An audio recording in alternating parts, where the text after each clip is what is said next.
venture capitalist Guy Kawasaki. It highlights the ultimate responsibility of the entrepreneur for the success or failure of a business venture. Now, those thoughts will definitely influence our discussion today. Springboard is brought to you by Legacy and Legacy and the superstation Joy 99.7 FM.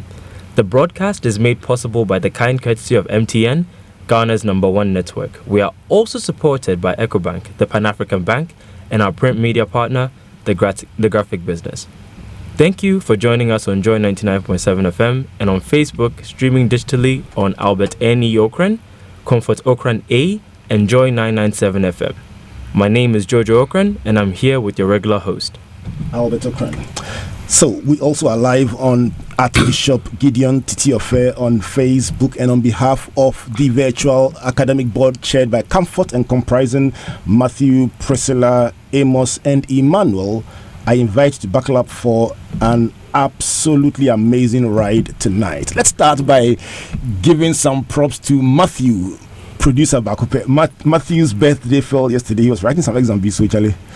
There was no chicken to chew, but Matthew, we celebrate you for your leadership, your vision, your hard work, and your commitment to the development of human capital, supported ably by your beautiful wife, Priscilla. We thank you for what you do for the nation and for the continent. So, Juju, what do you have for today? So a couple of weeks ago, we held a foundational discussion on business and entrepreneurship, which highlighted 6 critical factors of entrepreneurship as money, manpower, materials, marketing, machines, and minutes, which refers to time. And last week, we began a 6-part series breaking down each of these 6 factors, starting with money. Today, we move on to the all-important subject of manpower, which talks about people. Our guest for tonight is a man who grows people for a living, and he wears several hats with the same outlook. For our purposes tonight, we will introduce him as the General Overseer of Pleasant Place Church and the President of the Accra Business School, Bishop Gideon Yofi Titi-Ofei. Bishop, welcome to Springboard. Thank you. Thank you for having me, Albert. It's a blessing. So, was that a good summary of what you do, growing people for a living? That's right. Because whether it's the university, the church, the various interventions, I was absolutely impressed with my visit there to that program you held last 2 weeks for leaders across Africa. They're graduating sometime. Yeah. I'll be in Nigeria on the 8th of August next week. We are presenting fellowships to about 126 people that came from Nigeria, right. And then we will be at the College of Physicians and Surgeons on the 16th of August, right, for the Ghanaian counterpart, and we'll also be graduating a number of our MBA students as well. I'll tell you what, 2 things caught my attention in that interaction when I came there. The first was the magnitude and the multi-layered expression of the things that you are doing, different expressions. That was quite amazing, the infrastructure and everything. But the second thing was the sheer hunger and the engagement. I mean, I present to different audiences, and I always watch their body language, the kind of questions they ask, the hunger and the intensity. And I must tell you something, it was amazing. These guys wanted to know, and they were determined to touch the continent. Let me celebrate you for that. It was our second session for the African Young Leaders Fellowship Program. That was the second year, and we are looking at probably next year doing it in 3 different countries, looking at how many people came from different countries, flying all the way from Southern Africa and Nigeria and other places to be there. People came from Chad, Nigeria, and other places, right, for the African Young Leaders Fellowship Program. Right. And thank you also for coming. You and Comfort has been doing amazing work in this country. They are a generation that owe their success and direction in life to you and Comfort. You amazing people, and the Lord bless you and keep you. We receive it, sir. So later in our data is king segment, we'll contrast necessity entrepreneurs with opportunity entrepreneurs. We found both categories at the program last 2 weeks. So necessity entrepreneurs and opportunity entrepreneurs. Africa is said to have the highest level of necessity entrepreneurs and the lowest level of opportunity entrepreneurs. What is the difference between the two? Who is a necessity entrepreneur and who is an opportunity entrepreneur? Let's find out in our data is king segment. And by the way, is it possible that this statistic is affecting business growth in Africa? Share your thoughts. They say we have more necessity entrepreneurs than opportunity entrepreneurs. Is that impacting the growth of businesses in Africa. Share your thoughts on the Facebook stream. You can find us on Albert N.E. Okran, Comfort Okran A, at Bishop Gideon Titi-Ofei, and of course Joy 997 FM. You can find us there and share your thoughts or ask your questions. And when we get to the detailed skin segment, we will break it down for our benefits. Jojo. So our focus tonight is on an entrepreneur's personality and on people as assets. And this has been a hotly debated topic of discussion between the followers on Facebook and in the studio. Bishop Titi-Ofei, do you subscribe to the notion that the right person with a great idea is more critical than starting a business with capital? Brilliant question, Jojo. Jojo, isn't it? Yes. Correct. Yeah, that's right. I think that you must have the right idea and you must be the right person and you must look for the right money to be able to become a very successful entrepreneur. When I started what has become now as Accra Business School, in 2004, I was the right person with the right idea, but I needed to also to have the right money. And when I say the right money, what I mean is that you have to build a very good financial behavior to be able to look for the right money. For instance, I had an idea to start a training organization. Brilliant idea to offer quality, affordable, short-term training programs to very busy corporate leaders who do not have the time to do regular education but also needs to upgrade their skills. So it was a brilliant idea, the right idea. I thought I was the right person to do it. I had the idea. I have come from a background of just academic scholars. My father was a manager of Methodist schools and Methodist priest as well. My brother is the president of Herman Minor College now, SOS. Yeah. I had a brother who taught at the University of Ghana Business School as a senior lecturer. My sister was the head of home economics at Labone Secondary School. So I've come from the background of education and training people. So I drifted towards that. Then even though I had the right idea and I was the right person, I just needed a push. Right from the onset of this idea, I knew I was going to have a university. I knew it's going to be a university. But then, at the time, did I have the capacity, the name, the good name, the great name, to be able to go out there and look for that amount of money? No, I did not. But I thought that I could start as a training organization. I don't need to rent an office for training organization. I didn't need to buy a house or have a whole house to run a training organization. The first 3 years of running it, I didn't have an office. So guess what? It cut down the money I was looking for. I needed 500 Ghana cedis then to start. I bought my first advert in Daily Graphic for 250 Ghana cedis, bought my first Pentium 2 desktop computer for 150 Ghana cedis, and used the rest of the money to get ink and other things, borrowed a friend's printer, and asked my wife to teach me how to type, and I planned everything. My first conference, I didn't have a telephone. I didn't have. Bishop, let's break down the capital. This is very critical. It must be on Facebook. So 500 Ghana cedis. 500 Ghana cedis. We spent 250 on advert in Daily Graphic. Yeah, which is about $50 now, isn't it? Right. And then Pentium 2 was people. The number of people who have no idea about Pentium. It's amazing. So the Pentium 2 was how much? 150 Ghana cedis. Wow. So you were left with 100. Yeah, that's the 100. Amazing. And then that was used for stationery. I just got a few other things because I believe that you can have a brilliant idea and you can think big, but you must always learn to start small. The problem with this generation is to look like somebody like Albert or myself and say, okay, I want to do exactly what these people are doing and start from where they are. You get they are now. So it becomes a very difficult task for people, brilliant guys with brilliant ideas. They're the right people to carry it out, but you can think big, but start small. And today we have been able to transform a business that started with 500 Ghana cedis, a borrowed 500 Ghana cedis. We've been able to transform it into a $10 million business, from 2004 up to now.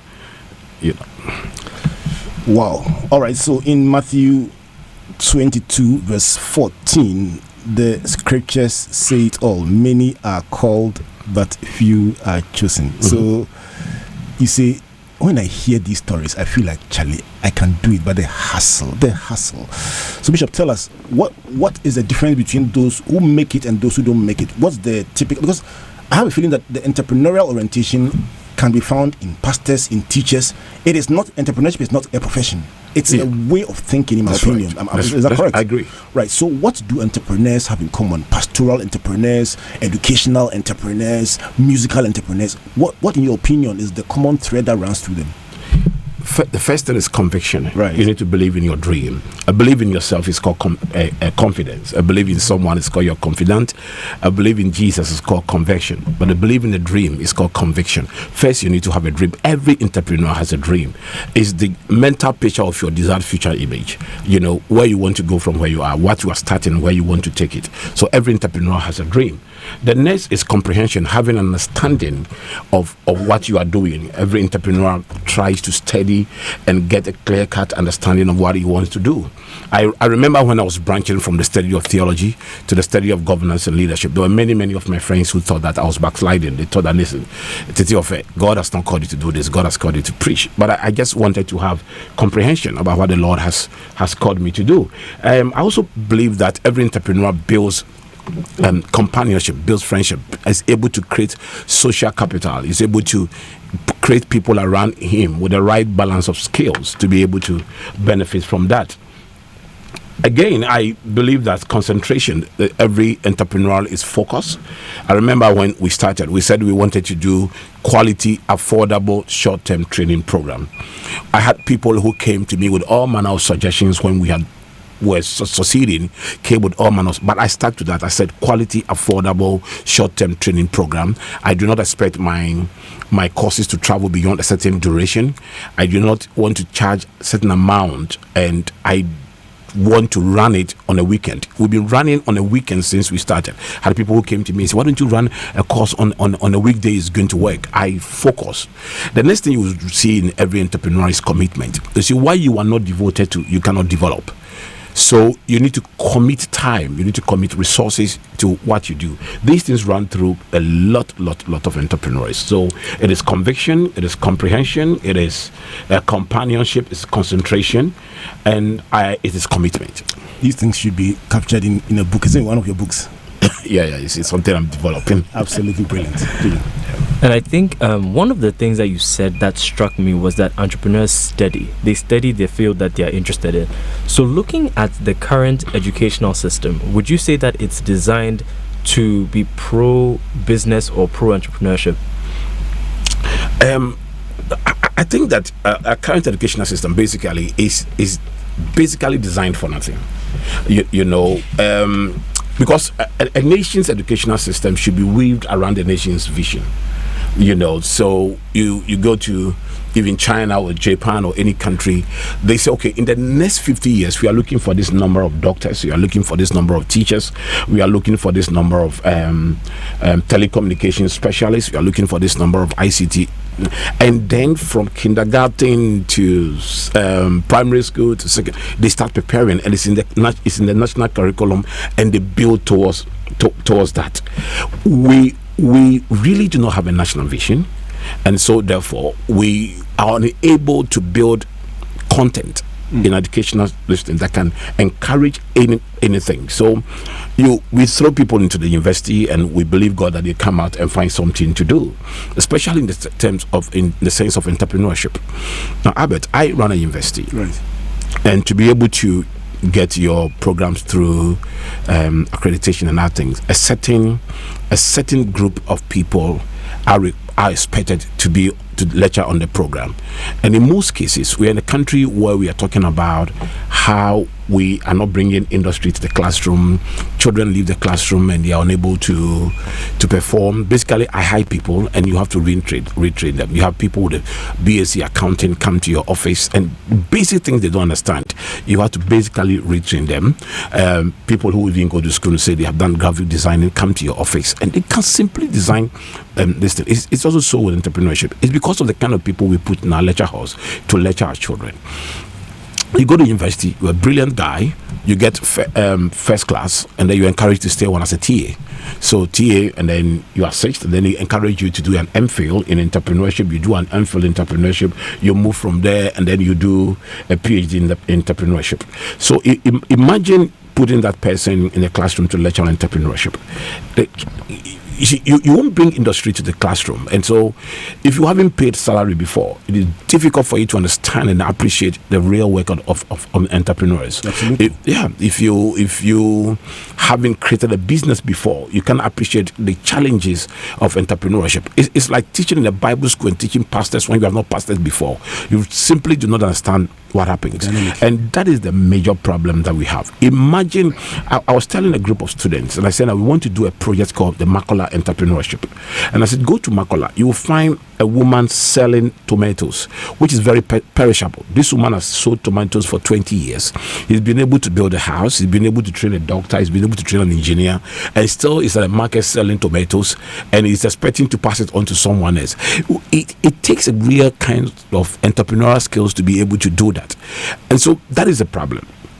If we really want to produce entrepreneurs that can transform this country, in fact, for any economy, for any democracy to last, it must go with economic development. And for that to happen, we must have people that can create jobs, increase incomes, and reduce poverty. So Albert creates job, reduces increase incomes, and reduces poverty. I do the same, another person does the same, another person goes somewhere and does the same. Then the economy is built, the economy grows, and that the greatest threat to our democracy today is youth poverty. The greatest threat to our democracy today. We need young people to create jobs themselves and create jobs for other young people. And if you want to take this serious, we need to be able to. I went to one of our partner universities, and they took me to an office. 300, a building complex, 300 offices. And what they do basically is just to identify a young person in school with a business idea. When you finish school, you are given an office for 3 years, and funds are sourced for you, and you are there for 3 years. After 3 years, you move on for someone to come in. We don't have those arrangements in this country. Everything you describe points to deliberateness. That's right. You point to deliberateness. Just as an aside, I just support your earlier idea.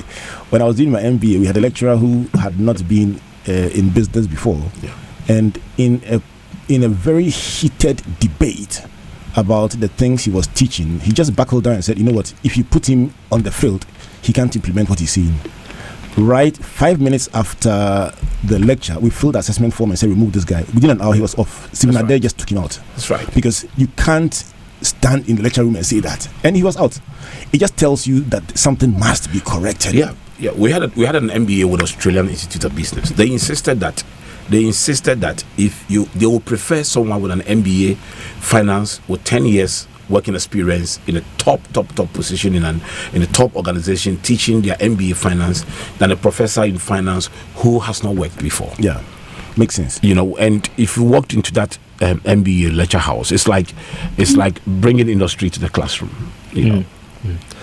So you talked about creating jobs, increasing incomes, and reducing poverty. Back to our educational system, how do we develop an educational system that aligns with the national vision and creates the kind of entrepreneurs that are able to do these three things? The first thing we have to do is to stop politicizing education. We should immediately stop politicizing. Education should not be a political promise that we have to fulfill at all costs. We should leave education to the experts to manage the education. We can never allow the politicians to run the educational systems of the country. There are people who are trained to do that, and they can do it. We must also demand from politicians, even when they make educational promises, we must demand from them. It must be built on a certain policy and a certain vision. If we don't, we need to be able. The scary thing for me now is when we have political groupings in the school, and now even to be a vice chancellor, you must have political connection, etc., etc. It's scary when we leave education for politicians to manage. The technocrats must take over, manage it, and we must do it well. 22 minutes past the hour of 7. If you just joined us, this is a beautiful edition of Springboard Virtual University with my good brother, the Bishop Gideon Titi-Ofei. I always love to hang around him because he oozes energy, class, and direction. And I'll tell you what, 5 C's that he has released. So 1 is conviction, 2 comprehension, 3 is companionship, 4 concentration, 5 commitment. Which C is your favorite, just send it, post it on the Facebook stream. Some of you have taken the lead already. Sikavi Emmanuel says confidence. He also says conviction. Olive Mamfua Answer says you are good, Bishop. And then Sikavi Emmanuel comes back and talks about the mental picture. The mental picture. I think it was the earlier definition that the bishop gave that caught your attention. Akinola Olampio says leadership coach bishop. Indeed, you are a transformational and transgenerational man. I respect you a lot. Right. So Emmanuel is asking on Facebook, what do you do to build a team that can help you implement a good vision or idea? Because you mentioned the fact that you get people into positions and they don't deliver. How do you get the right people into your team? And that's Emmanuel asking on Facebook. Amazing, brilliant question. One of the most outstanding leaders in the Bible is the Pharaoh at the time of Joseph. We don't talk really about him because he was heathen or pagan, and so we don't talk really about him. But this was a man that had a dream that saw 14 years ahead of his kingdom and was able to build a team, an economic management team headed by Joseph to transform his economy into the. Now, team building is a skill. You must understand a few things when you want to build a team. First, you must define the job to be done. You must be clear that this is what I want to be done. If you don't define the job to be done, you have a lot of entrepreneurs. Once they have a problem, they just want somebody to come and solve it, and when they are not even defined the problem and what they are looking for. So first, you need to make sure you define the job to be done before you go out looking for skills. Team is not the assembling of people; it's assembling of the right balance of skills, and you must define the job and look for the skills you're looking for. Right, Gideon.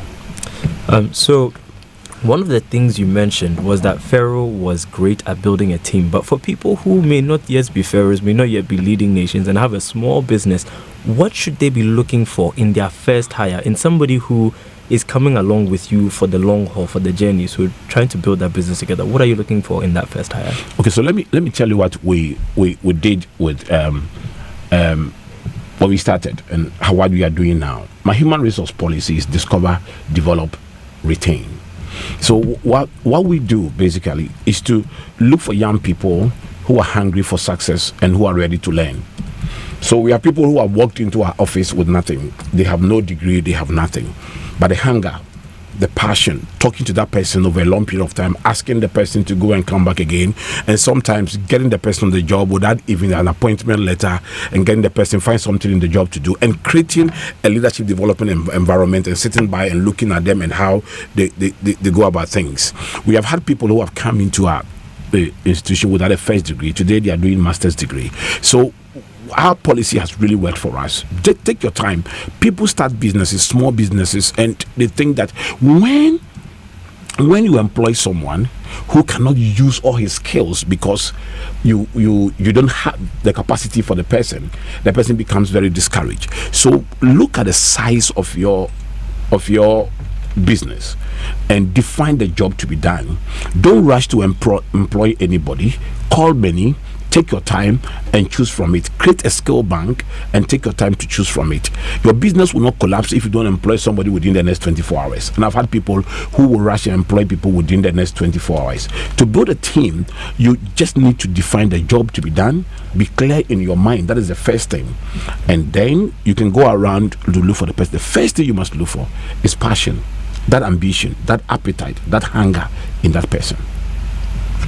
It is 26 minutes past the hour of 7 o'clock. This is the Bishop Titi-Ofei as our guest on the virtual university tonight, brought to you by Legacy and Legacy Enjoy 99.7 FM and proudly sponsored by MTN, Ghana's #1 network, and EcoBank, the Pan-African Bank. What is it that you want to do? You know what to look for. Discover, develop, and retain. But I'm still asking you the 5 C's: conviction, comprehension, companionship, concentration, and commitment. Which of these C's is connecting with you tonight? When we come back from the break, we will be asking a question. Bishop says for any democracy to thrive, it must be driven by economic development, and that means that people must be able to create jobs, create income, and reduce poverty or by extension unemployment.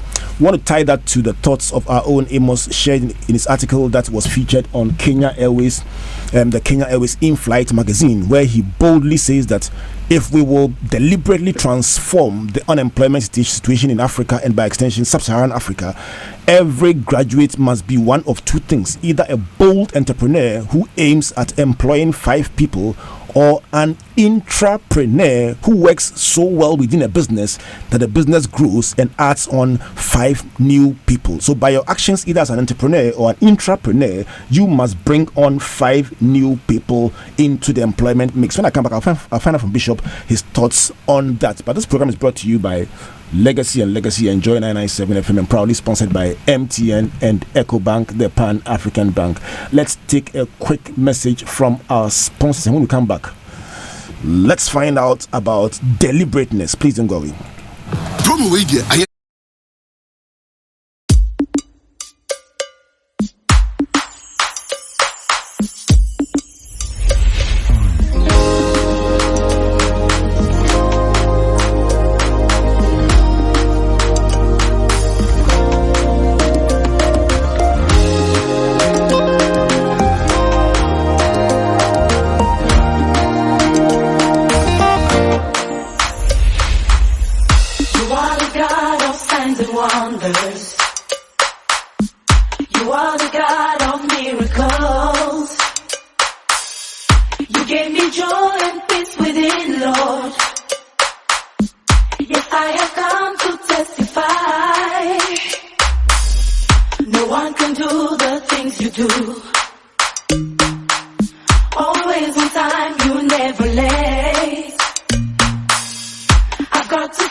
From Nathaniel Bassey. Nathaniel is an absolutely incredible talent. The guy, he has it. I mean, if you don't have it, you don't have it. You can't manufacture it. Nathaniel has it. My God, this week he was at his finest at Greater Works throughout, and I just want to celebrate that gift with a song, Onise Iyanu, and I'm dedicating that to Matthew. Matthew celebrated his birthday yesterday. Matthew, God bless you. Enjoy the song. And Priscilla, enjoy, dance with him as we thank God for your lives. Please don't go away.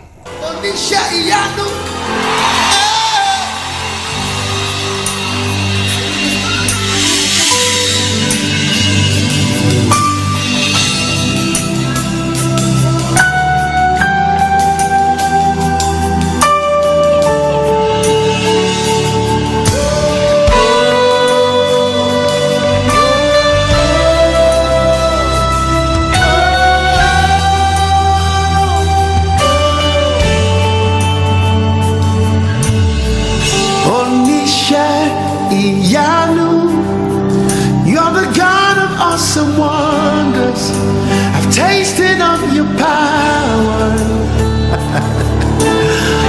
Onisha Iyanu, you have shown me so much mercy, much more than I deserve. My eyes have seen, my ears have heard the wonders of your grace. Creation bows in awe of you, and we join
Indeed, is a God of awesome wonders, and whatever dream you have, whatever aspiration you have, whatever thought you have, whatever little seed you have can become a mighty tree, because believe me, beyond all the prescriptions we are giving you, the power of God is able to galvanize you to take a small idea and transform it into something big.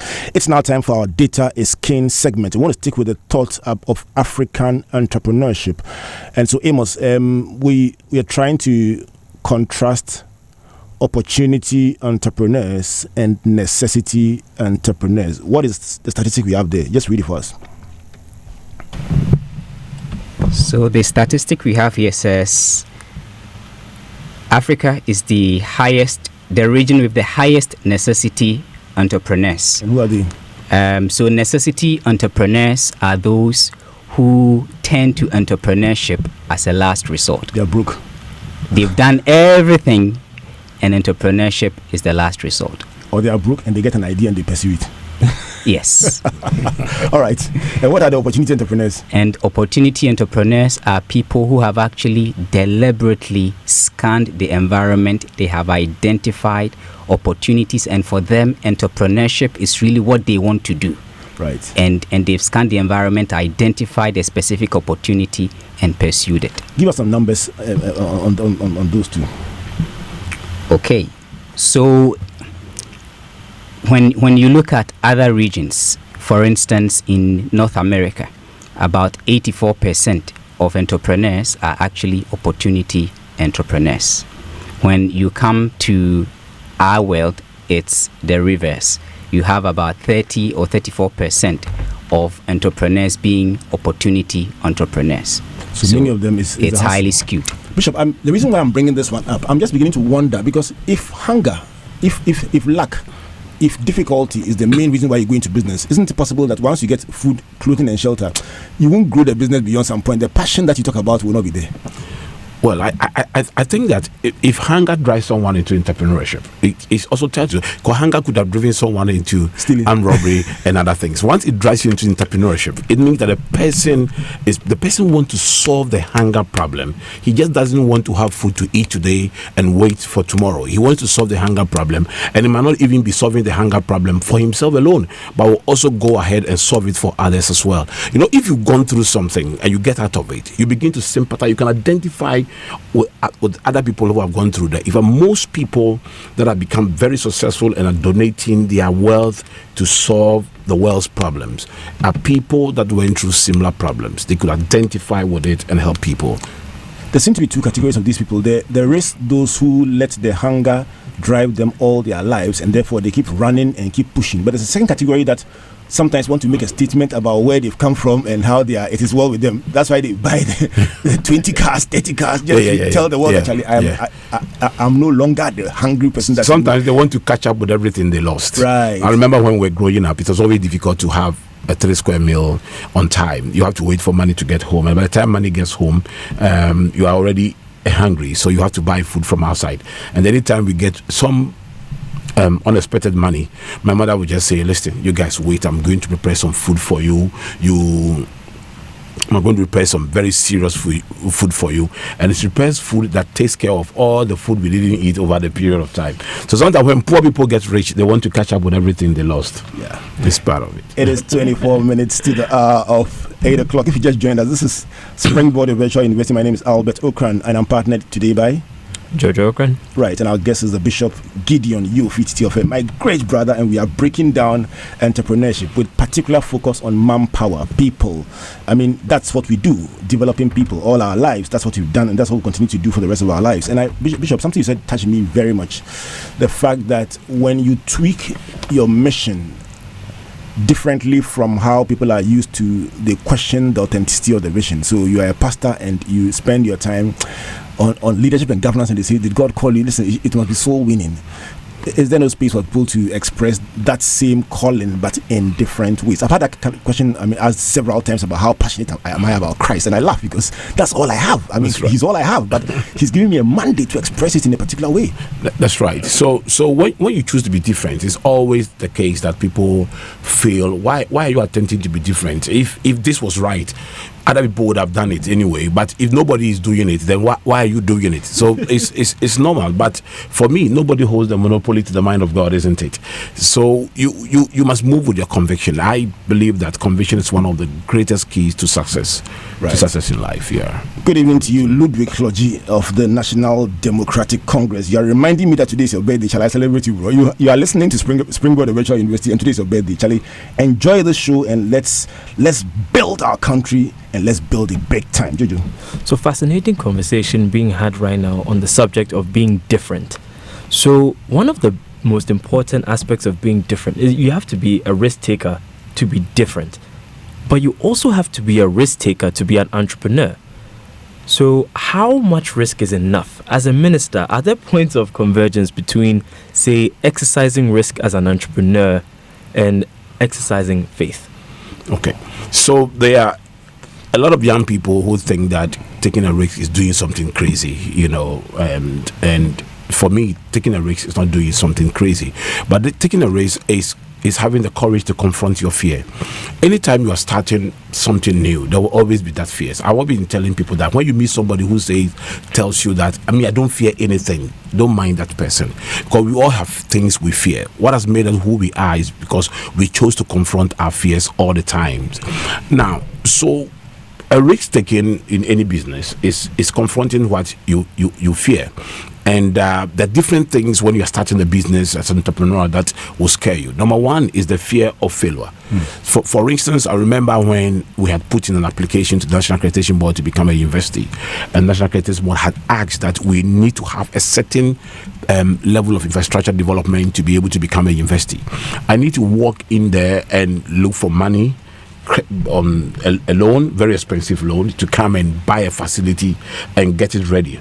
There was no assurance that buying that facility and getting it ready, I was going to get accreditation, because that is only the building. There must be the content of the program, there must be faculty, there must be a lot of things to be able to get accreditation for the programs you are going to run. But I went ahead and took the risk. But this was a risk based on the fact that there was a fear. But I confronted that fear, and after going through it became a reality. So this number one, there is a fear of failure. What about if I start this and I fail? But hey, who hasn't failed before? For me, you would hear about Accra Business School, but you don't hear about the number of companies I started that didn't work. I registered several times. I remember coming from Europe, from Bible school, and I had this thing I was going to do. It was called Temple Builders Mission, and I said that we're going to build people as a temple for God, and I kept it as my hand luggage, not even my hand luggage, my heart. I said my heart luggage, right? Because I kept it on my chest. It was, well planned. I came down, registered it, never did one event. I remember registering the Rural World Relief Missions to go into rural mission. I launched it very big. I never went to one rural missions. Right. I also remember setting up a company called Sort of Gideon Ventures. I always knew that I wanted to do something beyond the four walls of the church. I didn't want to limit my skills just within the four walls of the church. But I kept trying. Finally, this worked. So people fail all the time. And then the fear of competition. Right. So to just sit down there and look at that, this person already doing what I want to do, and this person already doing what I want to do. If I start, will I succeed? You see, you will never know that you can swim until you get into the pool. Absolutely. And try and see. It's 19 minutes to the hour of 8 o'clock, and the phone lines are open now. 030-221-6541 is the number to call. And when you call, tell us, is it conviction? Is it comprehension? Is it companionship? Is it concentration? Is it commitment? Which of these C's is, as they say, going you pa?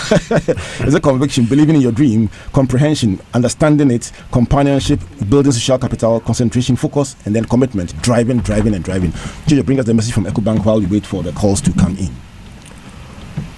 All right. So the EcoBank Express Point allows you to access basic banking services across the country. Enjoy EcoBank Express Point services after banking hours, including weekends and holidays. Locate an EcoBank Express Point nearest to you at selected Shell shops, pharmacies, grocery shops, ECG vendor points, and mobile money merchant locations. Enjoy the following services at our Express Points. Open an instant EcoBank Express account, deposit and withdraw cash from your EcoBank accounts, redeem e-tokens, receive international remittances through Rapid Transfer, Western Union, RIA, Vigo, and UnityLink. Now, to locate an EcoBank Express point, simply dial *770#, select 8 for Express Locator, select region, and enter the first 3 numbers of your area. Begin to transact business today. EcoBank, your CIMG marketing-oriented company of the year. EcoBank, your CIMG Hall of Fame bank, and it's EcoBank, your Pan-African bank. Kofi Osinshira is the CEO of Nsano Limited. Kofi, are you an opportunity entrepreneur or a necessity entrepreneur? You built a small idea that has now got footprint across the whole of Africa. Welcome to Springboard, sir. Thank you, Albert. Should I describe you as opportunity or necessity? I'm not sure. I mean, maybe a bit of both. A bit of both, is it? Charlie, which of the C's is connecting with you tonight? Good evening, Bishop, and it's great to be on the show. I think the concept of conviction resonates very heavily with me. For me, and particularly because this evening's program has taken a certain, religious line. I'd like to look at what makes the man, Jesus Christ, for example, believe that he could call people to follow him and to follow a certain vision which has not been tested before by anybody before him. He says he's going to create disciples, walks into somebody's boat, tells a person to allow him to use a boat for a certain enterprise, after which he decides, he tells the man to follow him permanently and then to forget about his enterprise. But conviction, for me, allows for us to be able to, believe in ourselves to the point of asking other people to buy into our vision, which is, for me, a very critical thing. Because anybody who is going to leave any other enterprise, even leaving idleness, to decide to follow you and to follow your vision, or to follow the business that you are starting or whatever enterprise that you are into, is a very important step in the whole entrepreneurship conversation. Thank you very much, Kofi Osinshira. So for you, it definitely is conviction. So conviction has 1 point, comprehension 0, companionship 0, concentration 0, commitment 0. Which one is the big one for you? Nana Opoku Kennedy says commitment. The reason being that without it, there will be nothing to work on. It's the blood that runs through every enterprise. Commitment. When they cut your body, the blood comes, and it's spelled COMMITMENT. That's the color of the blood. Commitment. So we have 1 for conviction, 1 for commitment. Which one is the C that connects with you tonight? Call into the show. Let's talk. And as we wait for the next caller, don't forget that you must be the right person with the right idea and the right money. Jojo, which of the thoughts that Bishop has shared is really resonating with you tonight? I like the starting point of the right person, the right idea, and the right money. Not every money is good money. Which one is the good one for you? Which one is the idea that connects with you? I think for me, the biggest idea so far is having a vision, but being willing to start small. So even though he didn't necessarily have all the 10 million that it would take to maybe run like a business of that size, he was able to start from a small operation using 500 CDs as seed capital and still being able to scale it with that vision in mind and building towards it. Very beautiful point that you make there. Hello, good evening. Good evening. Your name, where are you calling from, please? This is Jeremiah calling from Odoko. Jeremiah, tell me, last week you said we should not go with equity. We should not go with gearing. We should not go with debt. We should not go with any other form of finance apart from your own sales. What's your thoughts today about the C's, the 5 C's? Which of the C's is connecting with you, sir? Well, I think I will also go for conviction. Why? I think that entrepreneurship, especially in Africa, is one that demands so much faith. And the challenge of conviction will come in many ways. First of all, the first question you'll be asking yourself is this what God has called me to do? So you'd have to get a conviction to decide whether this is really what God has called you to do. Even conviction will also come in the sense as to whether you are really made to be an entrepreneur or not, because not everybody can succeed running an enterprise. So you'd have to get a conviction to decide whether you are made to be an entrepreneur. Even conviction in making certain decisions of the business. Should I stay in this city or that city? Should I add this product or that product? Should I hire this person or that person? So I think that for me, the bedrock is conviction. If somebody is going to succeed in business, they have to have conviction. Jeremiah chapter 1 verse 1, not the Jeremiah in the Bible, Jeremiah Buabing chapter 1 verse 1. Without faith, it is impossible to build a business in Africa. Charlie, you are blessed. Hey. 03022165541 03022165541. Whenever the bishop comes around, you must be excited because Charlie, revelation is flowing like water. So that is the point. Which of the C's is connecting to you? Meanwhile, he says our educational system is designed for nothing because we don't have a major blueprint that we are providing answers to. That I found that extremely provocative, but it's real. I mean, hard truth will hurt you, but it will heal you. And so we need, going forward, to define what exactly we want to solve with our education. India is very good at exporting talent. They grow the talent and export them as a means of taking over the world. They literally send them out like a great commission, and it's a national policy. Do you have anybody on the line? Hello, good evening. All right, so that is the discussion that we are having. Let's swing now to our game changer segment with Jojo Okran. Bishop, so we've developed this product that Jojo works on. It's called a game changer because we think that for every story, every endeavor, and I'm sure for you, there was a game changer. You started, you hustled, something just clicked, and from then everything seemed to be moving on a trajectory. So we've developed a segment called the game changer segment, and that's Jojo's segment. And Jojo, what's the game changer for today?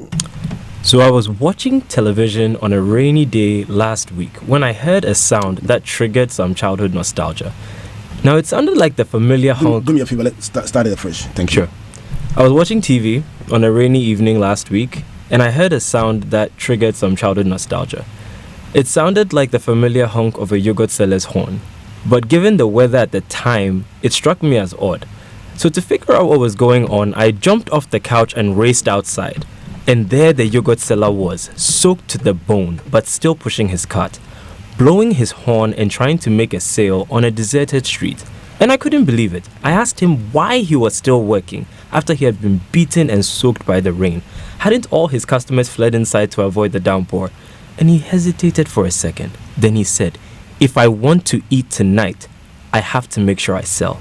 If people don't buy, the yogurt will spoil, and I can't afford any more to sell tomorrow." And before I knew it, my hand was reaching into my pocket to pay for a melted yogurt I didn't want, because the young man had inspired me. This week, our game changer is tenacity. Given the circumstances, the yogurt seller could have made excuses and called it a day, but he had a target in mind that he refused to miss, and that determination drove him to make sales even in the most unusual of circumstances. Now, while it can be understood as determination, tenacity literally refers to being able to grip something firmly, and it is one of the most important attributes of an entrepreneur. Starting a business is filled with uncertainty and setbacks, and it takes incredible force of will to cling to your dreams and succeed despite the obstacles. In fact, when other factors were controlled for, people with tenacity were 4% more likely to be successful than their counterparts. Now, to close, I would like to leave you with a quote from American author Julia Cameron. Often, it is tenacity, not talent, that rules the day. As the challenges of this week come, let us hold fast to our dreams and overcome them. This has been the Game Changer with Jojo Okran. Have a phenomenal week. Tenacity versus talent. Bishop, what are your thoughts on the two? A person with talent without tenacity, and a person with probably an average talent but a lot of tenacity. What are your thoughts? I wish you had someone with both the talent and tenacity. because you see, sometimes, like, if you look at the two, the tenacity without talent, you basically be an average person, and then talent without tenacity will be an average person. But to move the world, you need both to be able to get there, and I think that's what the guy had, isn't it? Yeah, he had a talent to sell. That's why he sold to you. He told you a story, and you bought definitely. Shall we find out? Can a person with an average talent grow that talent? Yeah, you can. You can. Right. Actually, I was teaching in church one day. It was called VAT, but it was value added talent. Right. And I was telling the church that everything God created were in their raw state. There is no already canned mango juice or mango trees. Right. There is no already canned sardines in the sea. So God gave us everything raw. The poverty of Africa is that we either sell what God gave us raw or we eat it raw, and And so to succeed, you need to add value to what God has given you. And that's the same thing. All of us were born very raw. The value of Albert is as a result of what you have added to your talent. You have developed it, you have grown it, you have built it, and so your value today is determined by that. My value is determined by what I've added to my talent. Right. So people can grow their talent, you can add value. Michael Essien was sold for $350,000. 5 years later, Leon sold him for £26 million. It's the value that they have added to his talent. That's all. Tell your team this year, is there hope? There is hope. I wish we were meeting next Sunday. We're meeting next Sunday, actually, you and us. No, so I wish we have this conversation next Sunday. Next Sunday by this time, I'll give you a call. Just by the way, Bishop is Chelsea and I'm United, so we'll see. Next week Sunday, we'll refer to the scores. All right, so if you have been following us for the past couple of weeks, we've been looking at 6 M's, and we've done so far money, and we've done manpower. I know you're itching to go to your favorite subject, which is technology. Next week we'll give it to you. Technology. It's just your baby. You love it. Right. So, Bishop, let's come back to you for your closing thoughts for our listeners. Brilliant. So how to build a business and sustain it. To sustain a business, sharing my own experience. Number one, you must have prediction. You should be able to predict the next move, the next thing you are going to do. So the next opportunity or the next problem, the next opportunity or the next threat to your problem. So when we started running the African Center for Leadership, which became the Accra Business School, I knew that the next threat would be that people who either work for me or come to study our system and will start something to start competing with me. So what I did was the next opportunity was to move somewhere that my competitors cannot get. Can I convert this into a university? So by predicting, I said, okay, in 7 years' time, I will have competitors. But if by 7 years, I will become a university, then we move into another level. So I predicted opportunity and predicted the threat. That's what the next one is premeditation. Once you predict opportunity and predict threats in the future, you have to think ahead. It's called strategic thinking. Now, the most important tool for success in everything, either leadership, entrepreneurship, whatever, is your mind. Right. Your mind. You use your mind to do 3 things: to either worry, to think, or to think smart. Worrying is using your mind to magnify problems. Thinking is using your mind to solve problems. So what consultants basically do is that they think for those who worry and charges them for thinking, for worrying. Don't reveal our trade secrets. And then the third thing prediction, premeditation, yes. Yeah, so you must, the third level of using your mind is that you must think smart. Right. So smart thinking is the ability to convert ideas into invention through the power of innovation. Right. So what entrepreneurs basically do is develop a business idea and they convert that business idea into an invention so that you can feel it, you can touch it, and they can make money from it. The next is that the next is proaction. You must always act ahead. There are different kinds of people. Some are reactive and some are proactive. But entrepreneurs are basically proactive. They always act ahead. And then the next one, I think, is providence. Make sure you place God ahead in whatever you do. Is really going to help. In my case, that's what I did. I came from nowhere, and placing God ahead has really helped me to get where I am. Wow. There was no way we would end without the God factor, because when all is said and done, Bishop, faith has a place in all this, because there is serendipity, something you can never explain. All the factors can be there and you can mess up, but God can also give grace, and an ordinary man will overtake.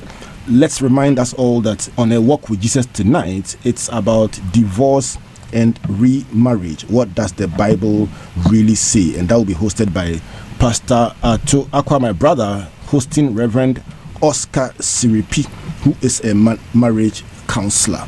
All right, so before Jojo signs off for us, let me say a big thank you to all of you for joining us on the show tonight. I've really enjoyed the interaction with Bishop. And Bishop, thank you so much for making time to be with us. I know Sunday, actually, it's a difficult day for ministers, but your presence has added so much. I mean, the comments playing on Facebook, so many, so many, and I can't go through all of them, but let me just take a couple of them.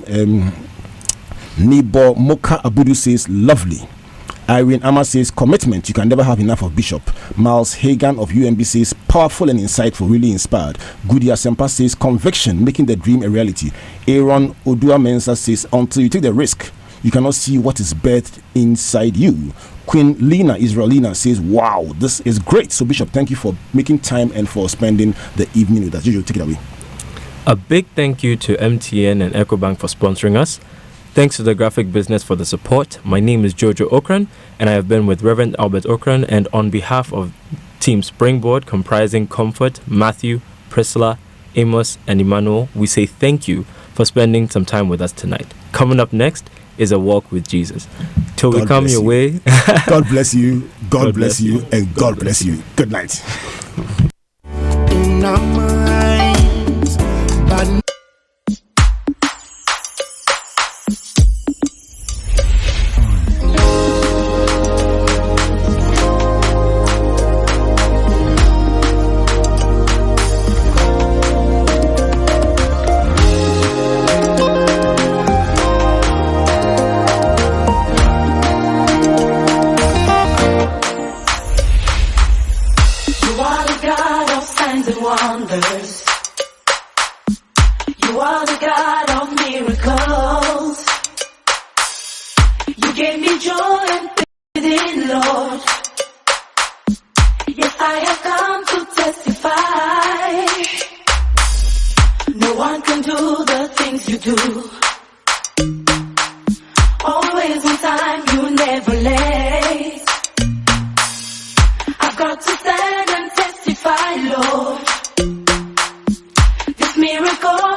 say you are the love. You are the love that never leaves.